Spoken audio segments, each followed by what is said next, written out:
I think we need to begin. So we are going to officially begin.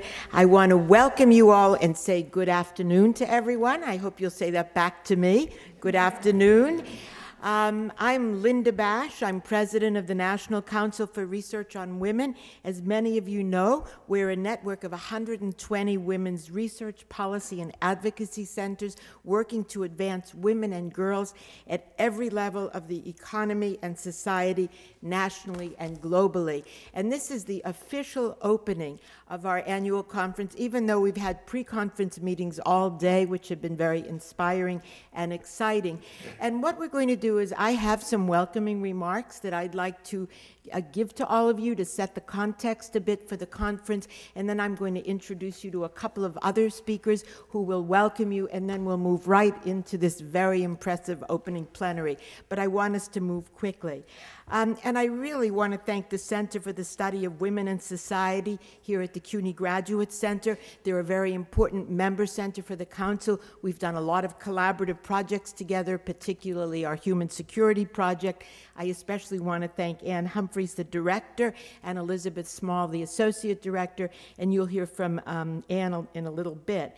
And I want to thank the NCRO staff and our fabulous interns for all their persistence in encouraging you to come and join us today. And I want to thank and give a round of applause to our main conference developers, and I hope they're in the room. Shama Venkateshwar, who's our Director of Research and Programs, and Dolores Walters, who's our Director of Inclusion and Diversity. Are you both here that you could stand up, that we could all see you?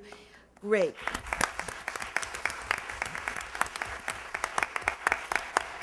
They're the architects of the program today. They've reached out to many of you, and you'll be hearing from them throughout the conference. And I want to give a special thanks to our corporate sponsors, Accenture, for hosting our pre-conference Women in Business sessions, and to Prudential, an important supporter of our annual conferences and our work. I want to thank the Chubb Corporation for covering the printing of our programming and most of our printing this year, and of course the Ford Foundation for their ongoing support. I want to give you a very quick snapshot of today's landscape. What an exceptional moment in time. Think about where we were a year ago and where we are today. Now it seems that we have a real opportunity to bring about transformative change and to set ourselves, hopefully, if we're strategic and careful, on a safer, healthier, and more sustainable course.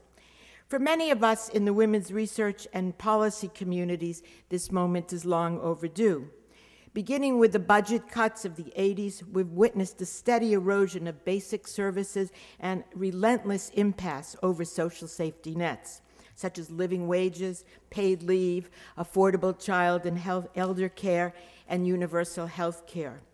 We're hopeful that we have an administration that has pledged itself, we know we have an administration that has pledged itself to ignite change, and we hope we're going to see those changes.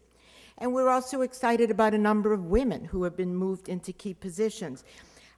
Secretary of State Hillary Clinton, U.S. Ambassador to the UN, Susan Rice, Secretary of Homeland Security Janet Napolitano, just to name a few. We're very hopeful about Sonia Sotomayor and the potential for her appointment to the Supreme Court. And we're already beginning to feel the winds of change in our international relations. How many of us felt pride this past week about the tenor and content of President Obama's speeches during his trip to the Middle East? It's a whole different presentation of this country. But at the same time, we realize that the world is in a very fragile place. The global economy continues its alarming free fall. We see daily reports about tens of thousands of unemployed joining the ranks of the poor.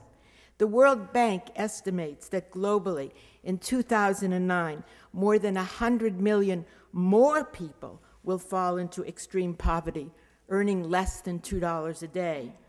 The challenges are daunting, but especially for women. Women continue to earn less, own less, and make fewer key decisions than men, anyway, fewer key public decisions. In the United States, women make up 68% of minimum wage workers, and single women-headed households earn half the income of average households. The disparities become even more acute for women of color, immigrants, and women from historically underrepresented groups. The unemployment rate in the U.S., which shows no signs of abating, has now reached 9.5%. For white women, the rate is 7%, but for Black women, it's 11.5%, and for Latinas, it's 10.5%. Yet, despite these formidable challenges, the premise of this conference is that the economic crisis, combined with a change in Washington and a new openness across the country, gay marriage in Iowa, for example, creates a unique opportunity to address many of these inequalities and to build a social contract based on social justice. We need to fully understand the implications and possibilities of this potentially transformative moment.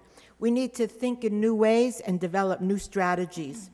For the next 2 days, representatives from close to 40 of our member centers, along with other experts from our broader network, like this wonderful assemblage here today, and you, members of our audience, together will examine critical issues in areas such as economic security, health, the environment, and violence, and propose action steps for moving forward. As much as there's a sense of optimism about the new administration, many of us in the women's research and policy communities are concerned that pragmatism might get in the way of long overdue reform and leave women behind. We believe that we need bold action to ensure that the economic stimulus plan benefits women as well as men, and that investments are made broadly in human infrastructure. And we believe that we need new alliances and partnerships to advance our agenda and ignite the change we need. We need to work across sectors and across boundaries with different kinds of organizations, more so than in the past. We need to identify who those partners and allies will be, and we know for sure we need to be developing many kinds of multicultural alliances. How to form those alliances will be a focus of all of our panels. So I welcome you to this exciting conference, and thank you for joining our deliberations on how to ignite transformative change through activating alliances for social justice.